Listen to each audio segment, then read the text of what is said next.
जी नमस्कार, स्वागत है आप सभी का हमारे चैनल सी टेट अधिगम में। दोस्तों, आज की इस वीडियो में हम लोग बात करने वाले हैं 5 टॉपिक ऐसे हैं जो इम्पॉर्टेंट है उसके बारे में। जी हाँ, पहला टॉपिक एनआईएस पे बहुत बड़ी अपडेट आ रही है, उसके संबंधित चीज़ों पे बात करेंगे कि क्या एनआईएस को क्या समझा जाए और एनआईएस का क्या कुछ अभी तक हुआ। जी हाँ, अभी तक की पूरी एक्टिविटी के बारे में भी एनआईएस के बारे में बात करेंगे और बात करेंगे पीआरटी का रिजल्ट कब तक आएगा।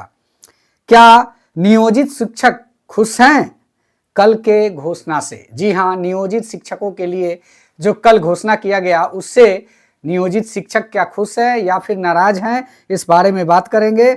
और टीआरई 3 का प्रोसेस कब तक? जी हाँ, आज की वीडियो का यही जो है टॉपिक होने वाला है और आप लोगों से यही टॉपिक पे डिस्कस भी किया जाएगा कि क्या कुछ हो रहा है एनआईएस के लिए और पीआरटी के लिए, क्या कुछ रिजल्ट कब आने के आसार है, क्या रिजल्ट में देरी होगी, क्या होगा इसका कटअप और क्या नियोजित शिक्षक खुश है कल के घोषणा से। जी हाँ, इस वीडियो का टॉपिक यही होने वाला है, तो बने रहिए हमारे साथ और इस वीडियो को पूरा देखिए, अंत तक देखिए। वीडियो अच्छा लगे चैनल को भी सब्सक्राइब कीजिए। चलिए वीडियो की शुरुआत करते हैं।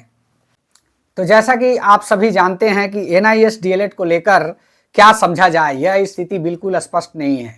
जी हाँ, इस सब्जेक्ट पे हम लोग बात करेंगे। जैसा कि आप सभी जानते हैं टीआरई 1 में सिलेक्शन हो गया, वो कैंडिडेट जो है जॉब कर रहे हैं, नौकरी कर रहे हैं, अटेंडेंस लगा रहे हैं विद्यालय में, लेकिन साथ ही साथ ये भी समझे कि टीआरई का सप्लीमेंट्री रिजल्ट के अभ्यर्थी काउंसलिंग के लिए चक्कर लगा रहे हैं और काउंसलिंग भी उनका नहीं किया जा रहा है।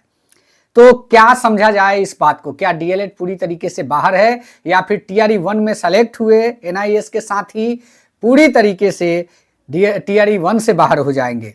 अभी तक फिलहाल इस स्थिति पर कुछ साफ सुथरा देखने को नहीं मिला है, लेकिन हाँ ये जान ले कि तुरंत ही इस पर देखने को मिल सकता है। अब बताते हैं कैसे।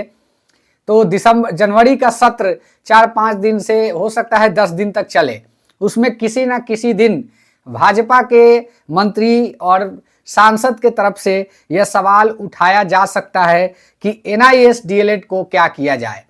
तो अब रहा बात कि इसमें जजमेंट जो आया है कि एनआईएस डीएलएड पूरी तरीके से बाहर है, तो क्या न्यायालय के जो सम्मान में भाजपा के भी सांसद विधायक रहेंगे या फिर अगेंस्ट में कोई बिल पारित करवाएंगे या विधायिका एनआईएस डीएलएड के पारित होके इसको कानून में शामिल किया जाएगा? यह बड़ा सवाल है। तो यहाँ पे दो चीजें लगती हैं ऐसी, जैसे कि भाजपा के जो रिजिम में ही यह काम हुआ है, एनआईएस जो कोर्स आया था शॉर्ट टाइम कोर्स, या उन्हीं के रिजिम में आया था।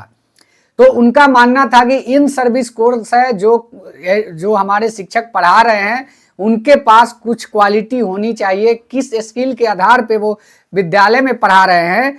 तो इस स्किल को एक तरह से कहा जाए तो उन्होंने पैदा किया कि हाँ जो है हमारे शिक्षक प्रशिक्षित है और प्रशिक्षित शिक्षक से हम विद्यालय में पढ़वा रहे हैं। तो उनका यही मानना है, फिलहाल आज भी वो यही मानते हैं कि जो एनआईएस है इन सर्विस कोर्स है। ऐसा नहीं मानते कि एनआईएस डीएलएड करके लोग नए शिक्षक बहाली में शामिल होंगे। तो कहीं ना कहीं हमें यह आसार लगता है, जो कि सुनने में भी आ रहा है, यही आसार लग रहा है कि भाजपा के भी जो सांसद विधायक मंत्रालय के मंत्रीगण हैं वो सर्वोच्च न्यायालय के फैसले के साथ ही जाएंगे। इस हिसाब से हम कह सकते हैं कि एनआईएस डीएलएड को बाहर समझा जाए। एनआईएस का क्या कुछ हुआ? जी हाँ, एनआईएस पर एनआईएस के लोगों की तरफ से मतलब कि दिल्ली दौरा किया गया। दिल्ली दौरा में यही देखने को मिला कि जो है वहाँ पे सांसद और मंत्रियों से लोगों ने मुलाकात की, मंत्रियों ने आश्वासन दिया और मंत्रियों ने ये भी कहा कि यह एक अकेले हमारे कह देने से कुछ नहीं होता, यह मंत्रालय का फैसला है, तो मंत्रालय में यह मैटर जाएगा तभी कुछ कहा जा सकता है। ऐसे में जो बातें हमने पहले कही है, इस बातों के पुष्टि होने के आसार लगभग 70% से ऊपर फिलहाल की स्थिति में है। जो बातें पिछली मतलब अभी कुछ देर पहले जो हम बात कहे हैं उसके साथ ही 70% आसार है क्योंकि एक अकेले किसी व्यक्तिगत मंत्री या सांसद के कह देने से एनआईएस पे जजमेंट नहीं होगा, क्योंकि माननीय सर्वोच्च न्यायालय का फैसला है जिसको कोई भी अगेंस्ट जाना स्वीकार नहीं करेगा, खास करके जो कार्यपालिका और न्यायपालिका के सदस्य हैं। तो ऐसे में चांसेस यही है कि एनआईएस डीएलएड जो इन सर्विस कहा जा रहा था कि इन सर्विस कोर्स है, तो यह देखने को मिल सकता है कि NIS DElEd in service course है और अभी तक जो साथी किए हैं वो सरकारी सेवा में नहीं जा सकते हैं। अभी तक इस बात को बिल्कुल स्पष्ट रूप से कहा जा सकता है। हमको पता है कि इस बात को कहने से बहुत सारे हमारे साथी नाराज हो जाएंगे, लेकिन देखिए सच्चाई कड़वी होती है और इसका सामना तो करना ही होगा। पीआरटी का रिजल्ट कब तक आएगा? पीआरटी का रिजल्ट देखिए आज शाम तक हो सके कि 3 बजे के बाद कभी भी रात के 10 बजे तक भी आ सकती है, लेकिन आने के 100% चांस आज ही हैं और रिजल्ट देखने को मिल सकता है। क्या नियोजित शिक्षक खुश हैं कल के घोषणा से? जी हाँ, पीआरटी के सब्जेक्ट में एक बात हम लोग और कर लेते हैं कि बहुत सारे साथियों का कल जो हमने लाइव स्ट्रीमिंग चलाया उसमें यह कहना था कि कटअप क्या जाएगा। तो देखिए पीआरटी का कटअप बिल्कुल हाई जाएगा। कल के आप रिजल्ट को देखें, 9वीं 10वीं के मैथ साइंस रिजल्ट को, तो आप लोग देखेंगे वहां पर कि 102 तक कटअप गया है यूआर में। तो कहीं भी आप कैटेगरी में पीआरटी में सीटों की कमी है, यूआर में ही सारी बहालियां होनी है, लगभग 80% बहालियां अनरिजर्व से ही है। तो कहीं ना कहीं यूआर में कटअप इसमें सबसे ज्यादा रिकॉर्ड कटअप भी देखने को मिल सकता है। पीआरटी का रिजल्ट कब तक, इस बात पे हमने बता दिया कि आज देखने वाली बात है, मिल भी सकता है आज। और क्या एनआईएस नियोजित शिक्षक है सरकार के कल के घोषणा से क्या खुश है? तो देखिए जिस चीज की अंदेशा नियोजित शिक्षकों ने किया था कि ऐसे तो ये देने वाले महोदय नहीं है, उनमें 2 कंडीशन इन लोगों ने बताया भी था और खुद उन्होंने अपने मुंह से भी कहा था कि जो है सरकार अगर किसी तरीके का एक पात्रता लेना चाहती है, दक्षता लेना चाहती है, तो हम लोगों को यथाशीघ्र दे दे। ये बात लगभग 10 साल पहले से उन लोगों का कहना था, लेकिन आखिर वही चीज पर आई गवर्नमेंट 20 साल बाद। अब कहने का मतलब कि इनको राज्यकर्मी या सहायक शिक्षक ये तो कहलाएंगे, लेकिन एक दक्षता परीक्षा से गुजरना होगा।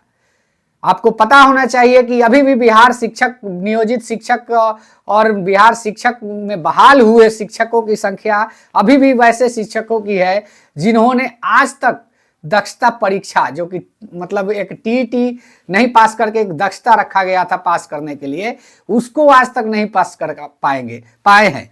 तो बड़ा सवाल यह है कि क्या वैसे शिक्षकों को बाहर किया जाएगा, क्या वैसे शिक्षकों को सहायक कर्मी नहीं बनाया जाएगा? यह भी सवाल है। इस पर गवर्नमेंट ने अपना स्टैंड क्लियर नहीं किया है। तो कहने का मतलब कि अगर उसको रखती है तो कहाँ गई गुणवत्तापूर्ण शिक्षक और कहाँ गई गुणवत्तापूर्ण शिक्षण की बात? 2 तरीके की बात यहाँ उत्पन्न होगी। तो ऐसे में सरकार की फजीहत तो अभी भी होगी ही होगी। ये घोषणा जस्ट एक लॉलीपॉप है शिक्षकों के लिए, शिक्षकों का मानना यही है। और टीआरई 3 का प्रोसेस कब तक? टीआरई 3 का प्रोसेस आप लोगों ने देखा होगा, कल एक जो है गजट, बिहार गजट जिसको कहते हैं, निकल के आया। उस गजट में ऐसा कुछ भी देखने को नहीं मिला है कि जिससे कहा जाए कि हाँ बहाली से संबंधित कुछ चीजें उसमें इंप्लीमेंट की गई है। उसमें हमने पूरा पढ़ा तो हमने देखा कि जस्ट वो शिक्षकों की उसमें बात की गई है जो बहाल शिक्षक हैं, और फ्रेश नियुक्तियों का जिक्र उसमें नहीं है कहीं भी। तो टीआरई का प्रोसेस माननीय एसीएस महोदय के तरफ से जो कहा गया है उसमें यही कहा गया है कि अगस्त में एक बार फिर बहाली आएगी। तो एसीएस महोदय ऐसा क्या कुछ करेंगे कि अगस्त में बहाली आएगी, अब ये तो भविष्य की गोद में है, लेकिन हम सभी अभ्यर्थियों को तैयारी में लग जाना होगा, क्योंकि अभी तक जितनी भी बातें उन्होंने कही है लगभग बातें उनकी सत्य होते हुए नजर आई है और हुई भी है। ऐसा नहीं है कि उन्होंने कहा है और उसमें कोई ठोस कदम गवर्नमेंट की तरफ से न उठाया गया हो, ऐसा नहीं है। तो कहीं ना कहीं गवर्नमेंट पे इनकी पकड़ है और इनकी बातों पे भरोसा किया जा सकता है। तो टीआरई अगस्त में आने के बिल्कुल संभावना है। दोस्तों इस चीज को ध्यान में रखकर आगे की तैयारी करें। मिलते हैं नेक्स्ट वीडियो में जैसे ही कोई बड़ी अपडेट आएगी। धन्यवाद। जय हिंद। वंदे मातरम।